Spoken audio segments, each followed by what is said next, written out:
Kita masuk pada tajuk yang diberikan kepada saya malam ini, sihir dalam masyarakat kita.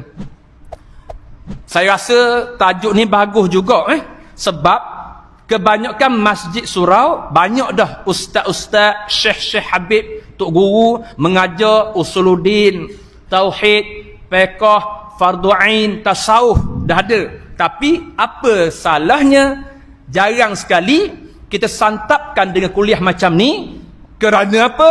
Kerana perkara ini ada di sekeliling kita.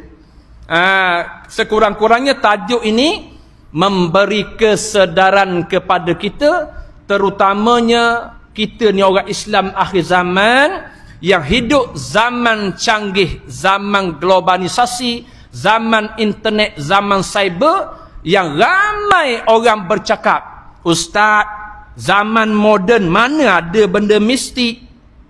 Ustaz, zaman canggih ni, zaman internet yang canggih ni, mana ada benda-benda gaib? Ni orang selalu cakap. Sedangkan perkara ini Allah Ta'ala rakamkan dalam Al-Quranul Karim. Bismillahirrahmanirrahim. Alif Lam Mim. Dzalikal kitabu la raiba fihi hudal lil muttaqin allazina yu'minuna bil ghaib wa yuqimunas shalah. Kenapa Allah Taala sebut allazina yu'minuna bil ghaib, selepas itu wa yuqimunas shalah? Kerana nisbah beriman kepada yang ghaib ini 9/1. Satu zahir, 9 yang ghaib. Nisbah keimanan. Baru orang faham kenapa dalil ayat itu allazina yu'minuna bil ghaib wa yuqimunas shalah. Solat duduk yang kedua. Kerana perkara cabang yang ghaib ni 9 nisbah dia. Syurga tak nampak, neraka tak nampak, pahala tak nampak, roh tak nampak, alam barzah tak nampak, iblis, syaitan, jin semua tak nampak. Sedangkan jasad manusia nampak. Sebab tu 9/10 nisbah dia perkara yang gaib. Dan untuk makluman muslimin muslimat sebagai dalil, sebab itulah akhir zaman ini kenapa sedikit sahaja orang yang mencari kebajikan pahala amal soleh untuk ke negara akhirat. Nak balik ke akhirat sedikit saja, hanya segelintir sahaja manusia yang Allah Ta'ala pilih dia untuk pilih tujuan dia mencari bekalan amal soleh sikit. Betul tak dalil ni? Betul. Cuba tengok pasar raya, cuba tengok Maidin, Tesco, Giant. Orang Terengganu kata apa? Macam lalat urun tai, tak pernah surut, tak pernah pasar raya tak ada orang. Tapi masjid ni insan-insan yang Allah Ta'ala telah pilih. Ni tanda akhir zaman yang perlu kita sedar. Kerana nak mari pada tempat yang baik ini, kita pasti akan diuji. Kita pasti akan diuji dengan ujian-ujian dunia. Dan kita akan dihalang, kita akan disekat oleh iblis dan syaitan, yang sudah barang tentu dia adalah musuh yang nyata pada setiap manusia. Ya iblis aba wastakbara wa kana minal kafirin. Iblis ni golongan yang engkar, yang kafir, yang telah berjanji di hadapan Allah Subhanahu wa Ta'ala. Sebelum dia turun ke bumi, dia minta 2 perkara daripada Allah Ta'ala. Yang pertama, iblis minta kepada Allah umur yang panjang. Ni permintaan iblis sebelum diturunkan ke bumi bersama dengan Nabi Adam AS dan Siti Hawa. Iblis minta kepada Allah yang pertama umur dia panjang. Yang kedua, iblis syaitan minta kepada Allah nak ganggu cucu cicit keturunan Adam sampai kiamat. Ini janji iblis, yang mana Allah Ta'ala perkenankan 2 perkara ini. Iblis syaitan tak mati, diramak. Kita manusia ada yang mati, iblis tak mati. Ingat iblis syaitan tak mati. Bila mana dia akan mati? Dalam kitab tangisan Rasulullah sallallahu alaihi wasallam disebut di situ, iblis syaitan akan mati apabila tiupan sangkakala pertama. Baru dia mati. Maknanya sekarang ni dia bermaharaja lela. Dia bermaharaja lela mencari mangsa-mangsanya untuk menyesatkan, untuk mengkufurkan kita. Jadi kita faham masuk pada tajuk kita yang mana sihir ini menjadi tajuk yang hangat sekarang, yang kita kena faham di akhir zaman ini. Dia wujud di zaman kita, dan kita kena faham Allah Subhanahu wa taala berfirman, a'udzubillahi minasyaitonir rajim, bismillahirrahmanirrahim, wattaba'u ma tatlu syayatinu ala mulki Sulaiman wa ma kafara Sulaiman walakinna asyayatina kafaru yu'allimuna an-nasa as-sihra wa ma unzila 'alal malakaini bi Babil Harut wa Marut, sehingga habis ayat, iaitu surah Al-Baqarah ayat 102. Yang mana ayat ini menjelaskan kepada kita maksudnya mereka membelakangkan kitab Allah dan mengikut ajaran-ajaran sihir yang dibacakan oleh pok-pok syaitan dalam masa pemerintahan Nabi Sulaiman alaihissalam. Padahal Nabi Sulaiman tidak mengamalkan sihir yang menyebabkan kekufuran itu. Akan tetapi puak-puak syaitan itulah yang kafir dengan amalan sihirnya, kerana merekalah yang mengajarkan manusia ilmu sihir dan apa yang diturunkan kepada dua malaikat, iaitu Harut dan Marut. Ayat ini, ayat surah Al-Baqarah ayat 102 ini menjadi dalil kepada kita orang Islam akhir zaman, wujudnya sihir ni zaman Nabi sallallahu alaihi wasallam. Dan menyokong pada ayat ini, saya nak beritahu tafsirnya ialah Nabi kita Muhammad sallallahu alaihi wasallam pernah disihir. Nabi kita Muhammad sallallahu alaihi wasallam pernah disihir oleh seorang pendeta Yahudi yang namanya ialah Labid bin Al-Aqsam. Seorang Yahudi, seorang pendeta yang namanya Labid bin Al-Aqsam, yang membuat sihir kepada Nabi kita Muhammad sallallahu alaihi wasallam melalui rambut dengan sikat dalam air perigi. Itu kisah dia. Ini adalah bukti yang mengesahkan sihir telah ada zaman Nabi.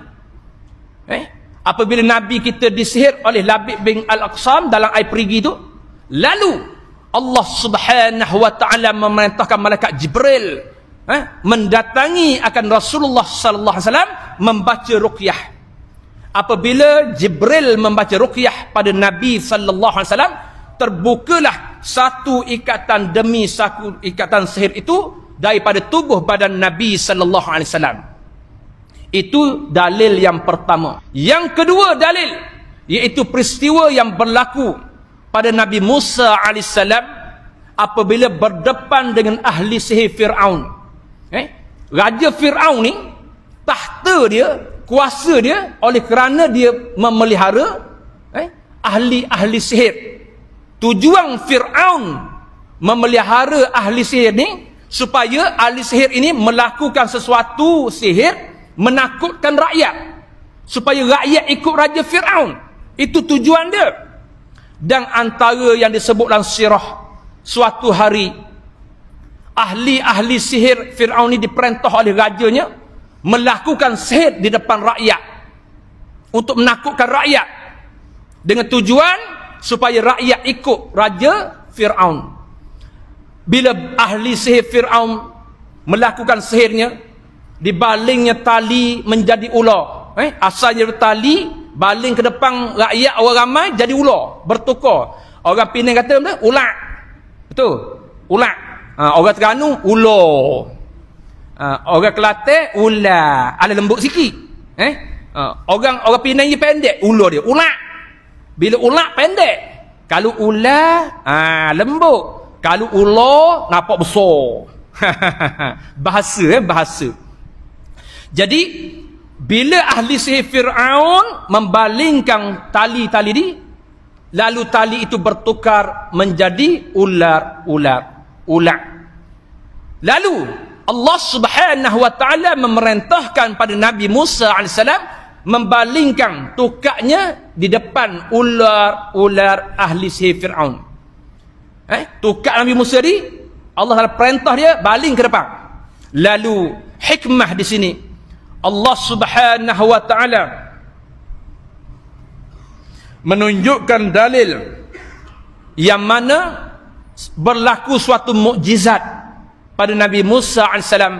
Tungkat Nabi Musa tadi bertukar menjadi ular yang besar.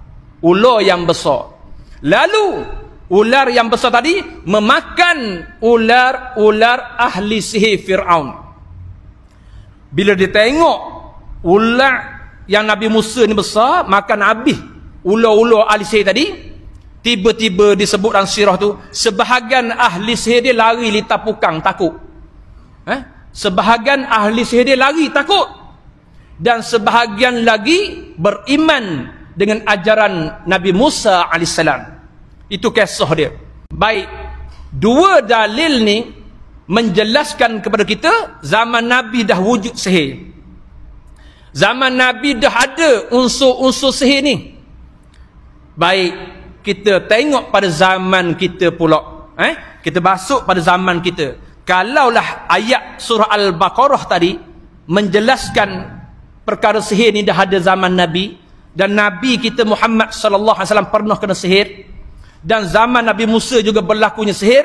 Cuba kita tengok dalam kehidupan kita di akhir zaman ini.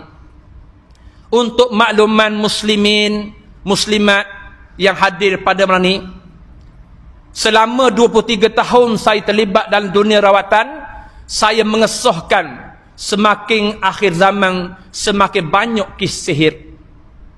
Hari ini semakin banyak manusia yang terlibat dengan sihir.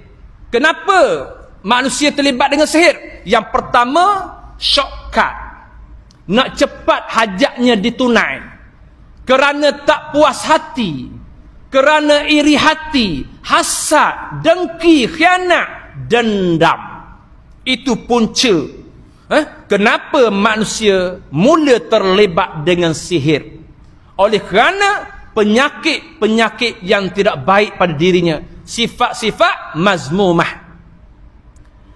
Bila ada iri hati, hasad, dengki, khianat, mulalah berlaku sihir dalam masyarakat kita di akhir zaman ini. Untuk makluman muslim-muslimat, saya ada satu kisah benar yang berlaku di Pahang. Pahang ni, kalau belah bandar dia macam Penang ni. Kebanyakan rumah teres. Perumahan, taman. Taman-taman perumahan yang mana kebanyakannya rumah teres. Sama ada teres 1 tingkat ataupun teres 2 tingkat. Ada satu kes tu yang datang ke pondok saya meminta ikhtiar.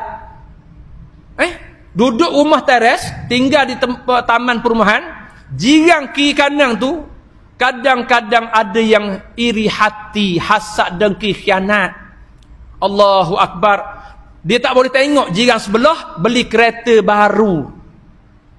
Dia tak boleh tengok isteri jiran sebelah pakai gelang emas yang banyak.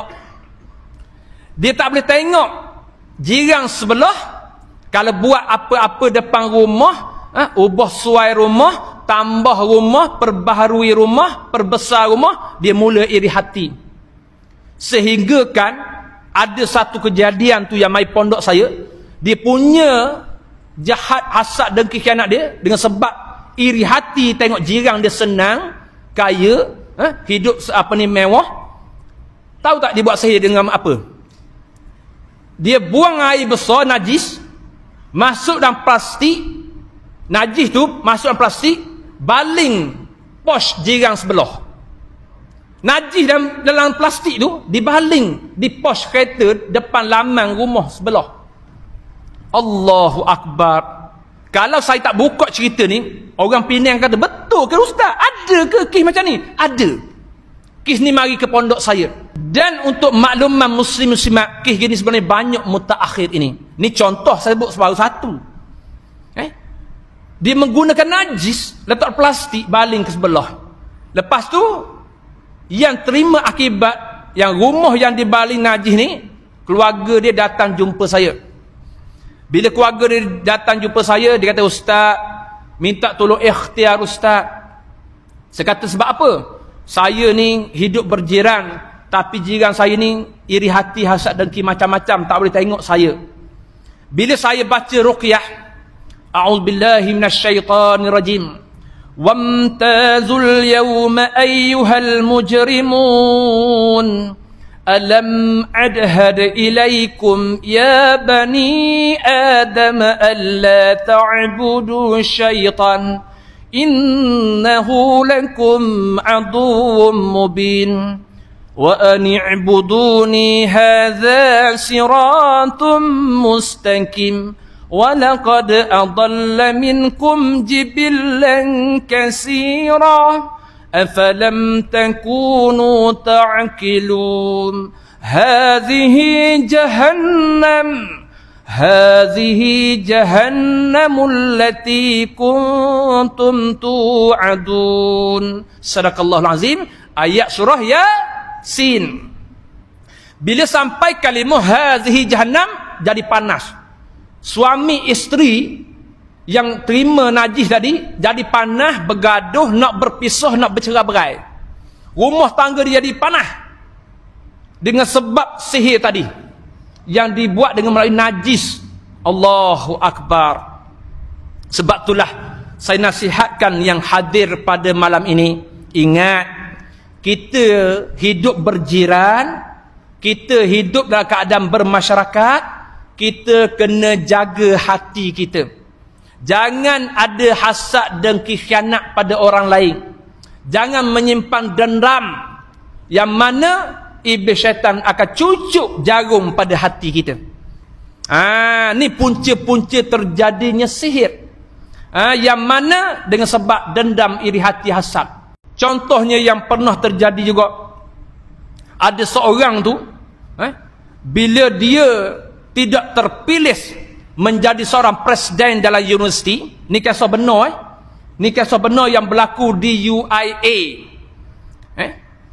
Dia ni salah seorang best student, pelajar terbaik yang akan menjadi calon presiden universiti. Tiba-tiba bila nama dia naik, ada orang sakit hati, ada orang iri hati, lalu dilakukan sihir, menyebabkan lelaki yang terbaik di best student ni rebah tersungkur, terus koma. Ni kisah benar yang saya selesaikan. Rebah tersungkur, terus koma, masuk ICU. Lalu ayah dia telefon saya, Ustaz ada kat mana? Kebetulan waktu tu saya urusan di Kelantan. Saya kata saya di luar negeri, ada di Kelantan. Boleh tak? Dia kata, boleh tak? Ustaz balik nanti singgah singgah ke rumah saya, tengok anak lelaki saya. Lepas saya balik Kelantan, saya singgah rumah dia. Lepas saya singgah rumah dia, saya tengok dia terlantar. Bila saya tengok dia terlantar, saya baca ruqyah, iaitu ayat surah Ar-Rahman. Ya ma'syara jinni wal insi in istata'tum an tanfuzu min aqtaris samawati wal ardi fanfuzu la tanfuzuna illa bisultan fabi ayyi ala'i rabbikuma tukadziban yursalu alaikuma syuwazum min narin wa nuhasun fala tantasiran fabi ayyi ala'i rabbikuma tukadziban. Bila saya baca ayat ni, ya ma'syaraj jinni wal ins, apa yang jadi? Lelaki tadi yang terlantar tadi tiba-tiba bangkit daripada katil tempat dia sakit tu, bangkit dalam keadaan nak tumbuk, nak pukul saya. Keluar suara daripada mulut dia, mu jangan kaca aku nak buat dia bagi mati. Astaghfirullahalazim. Terkejut saya. Dia bangkit dalam keadaan terlantar, nak tumbuk saya dengan suara yang dikeluar. Dia kata, mu jangan kacau aku. Aku nak buat dia bagi sampai mati. Bila keluar suara tu, fahamlah saya, ini bukan diri dia. Ini ada unsur sihir yang dibuat pada diri dia. Nak beritahu kepada kita ini, tolong ingat, dalam masyarakat kita ini, sihir ini merupakan shortcut, jalan pintas untuk mencapai hajat. Sihir juga menjadi cross, yang mana untuk cepat laksanakan tugas hajat kita. Sebab itulah ramai di kalangan orang Islam akhir zaman yang bercakap. Apa orang Islam akhir zaman bercakap? Ustaz, saya dah suruh imam-imam 40 masjid dah solat hajat, tak jadilah Ustaz. Ni Ustaz, saya dah suruh budak pelajar tahfiz pondok buat solat hajat, khatam Quran, tak jadi jugalah Ustaz. Ustaz, saya dah suruh Tok Guru solat hajat, Tok Guru dah semayang hajat 12 rakaat, nampaknya tak berkesan juga Ustaz. Ni punca. Apabila seseorang itu ada hajat penting, dia tak reti sabar dah. Bila tak reti sabar, tak bersabar, akan datang jalan yang mana menyuruh kita melaksanakan sihir. Akan berlaku ni.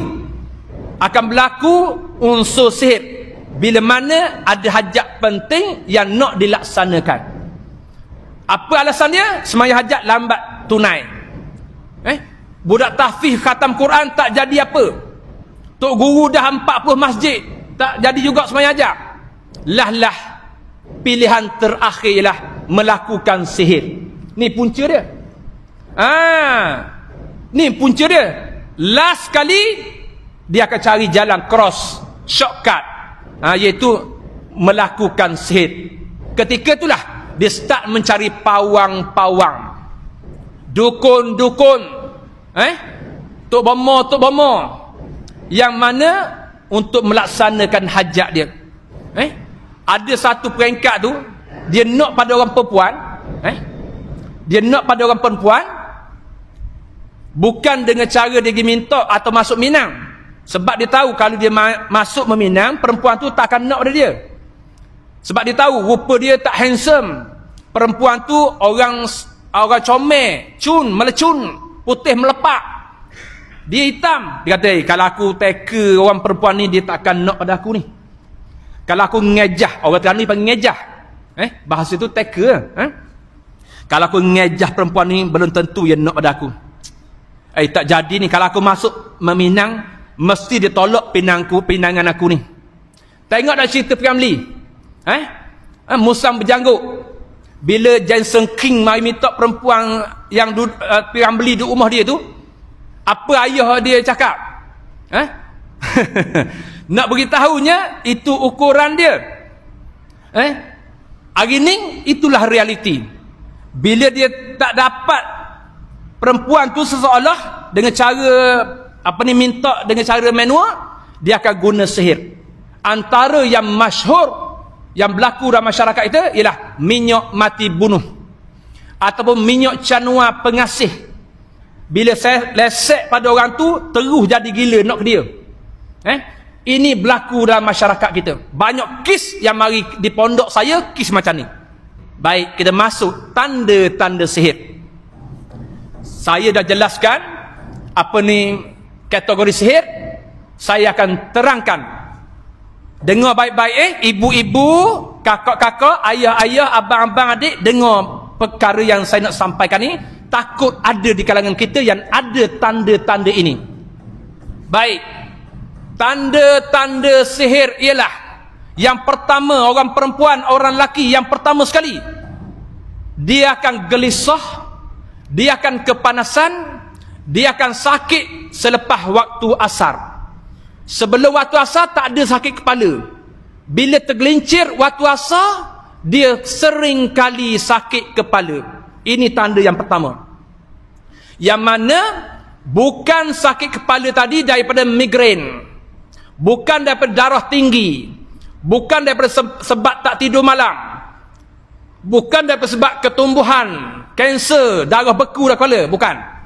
Yang saya maksudkan sini, badan dia normal, sihat, darah dia normal, tiba-tiba lepas sakit, kena cek. Cuba cek, lelaki ataupun perempuan. Ini tanda yang pertama. Sakit yang berlaku selepas waktu asar yang berulang kali.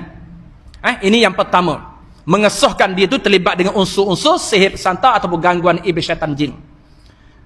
Yang kedua, tanda yang kedua, panas pada badan yang beralih-alih. Sekejap panas dekat dada, sekejap panas dekat peha, sekejap panas atas belakang, sekejap panas dekat leher telinga, sekejap panas tapak kaki, beralih-alih panas itu. Yang mana panas dia tu pelik, dalam keadaan macam haba, macam diletak dengan wap api, beralih-alih pada badan. Panas yang bukan daripada demam, panas yang bukan dari faktor darah tinggi ataupun kencing manis. Ini tanda nombor 2. Kena cek baik-baik.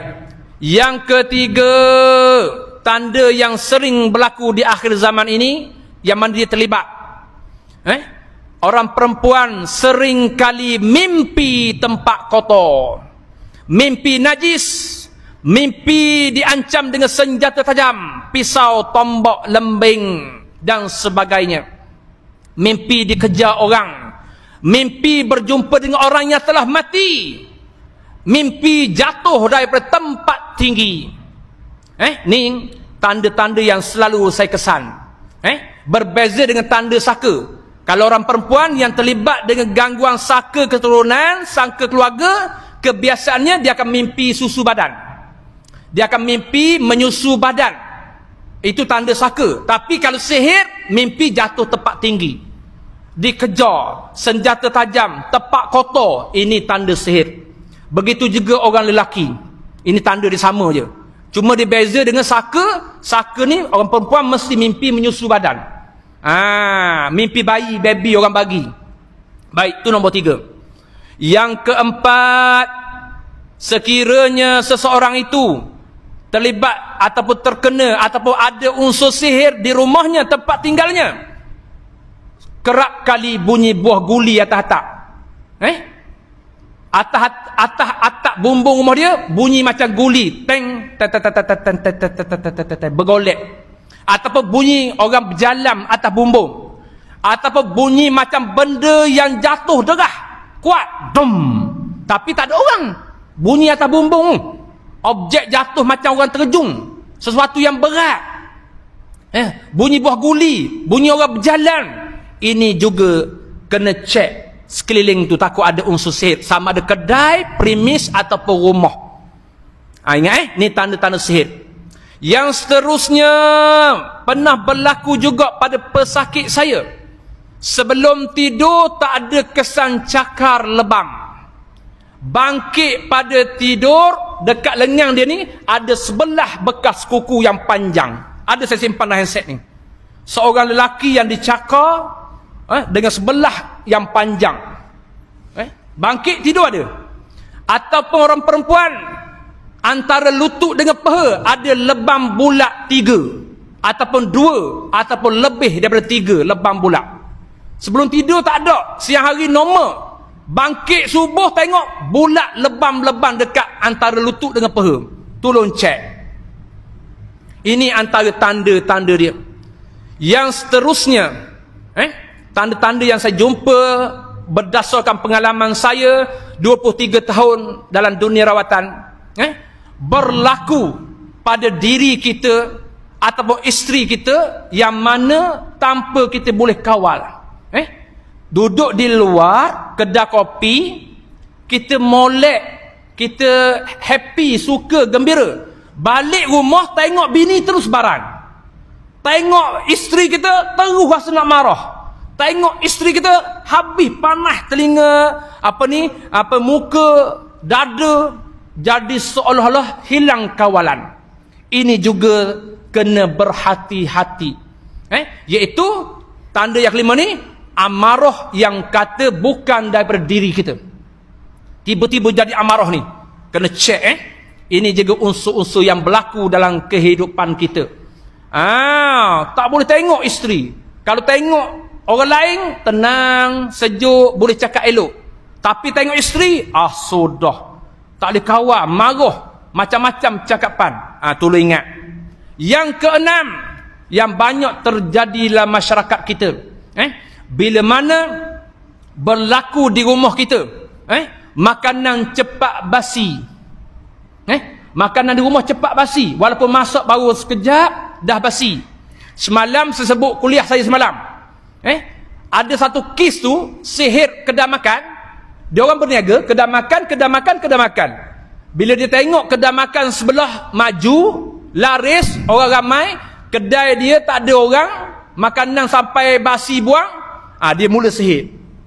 Bila si kedai tadi yang kena sihir, masakan dia tak sampai 5 minit, basi terus. Ni kisah benar yang berlaku. Begitu juga di rumah. Dan yang seterusnya, sekiranya ada tanda ni, tolong perhatikan. Kerap kali rumah kita kelihatan gelibat bayangan lintasan lembaga hitam.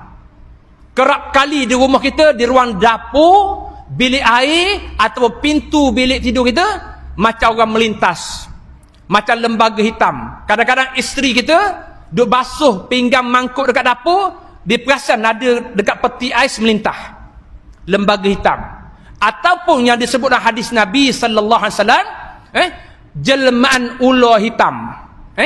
Kalau ada kerap kali rumah kita tu ada lintas ular hitam, bukan ular, teranu ular.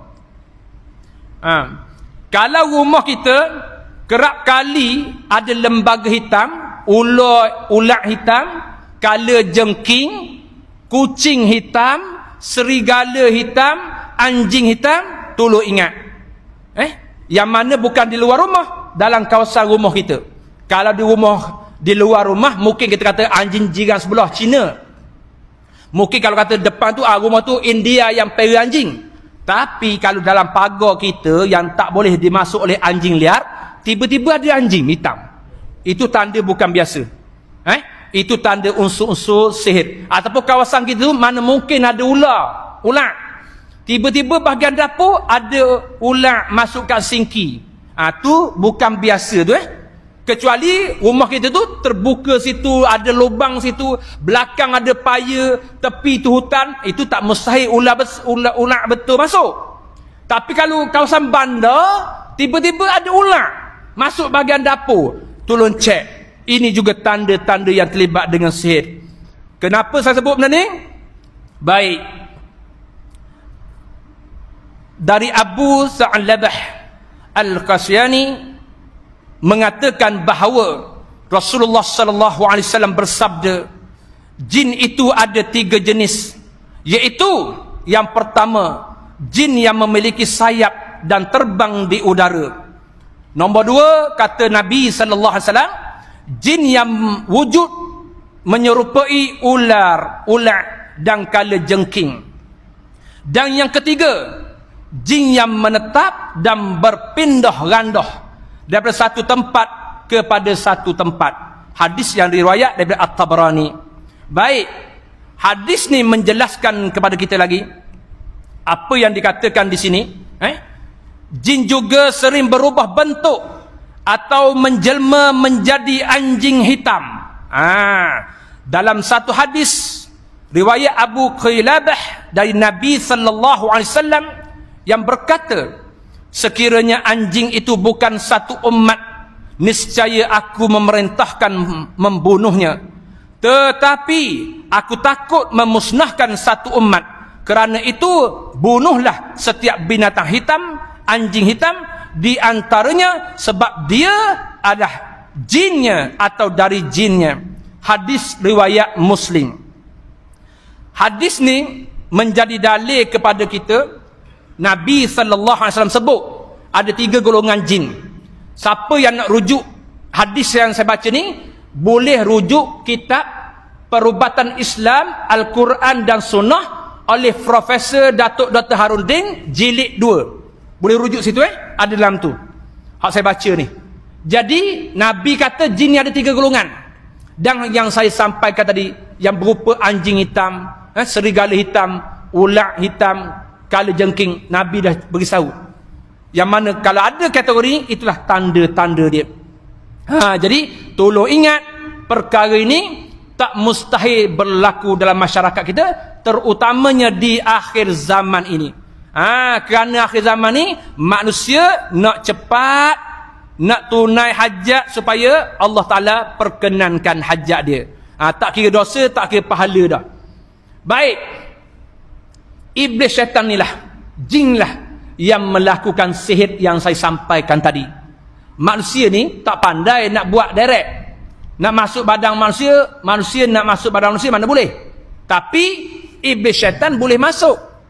Nabi SAW sebut dalam hadis yang disebut oleh Abu Dardar, kata Nabi SAW, iblis syaitan jin boleh masuk melalui liang-liang roma manusia. Dan rongga-rongga manusia, liang roma ni satu, rongga-rongga manusia, mulut, hidung, telinga, ini rongga yang besar. Sebab itulah nak beritahu kepada kita yang mari melani, kalau kita menguak, tutuplah mulut, rongga mulut ni. Sebab sihir santau jin syaitan masuk ke dalam badan kita melalui mulut. Bila mana kita menguak, tak tutup mulut. Tapi kita dah biasa, betul tak? Bila menguak pagi, dia nganga siapa nampak gigi pasu.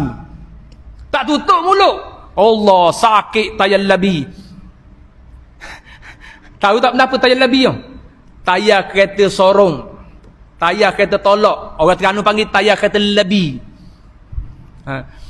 Baik, nak beritahu kepada kita, ingat, bila saat kita menguap, tutuplah mulut, baca a'udzubillahi minasyaitonirrajim paling kurang.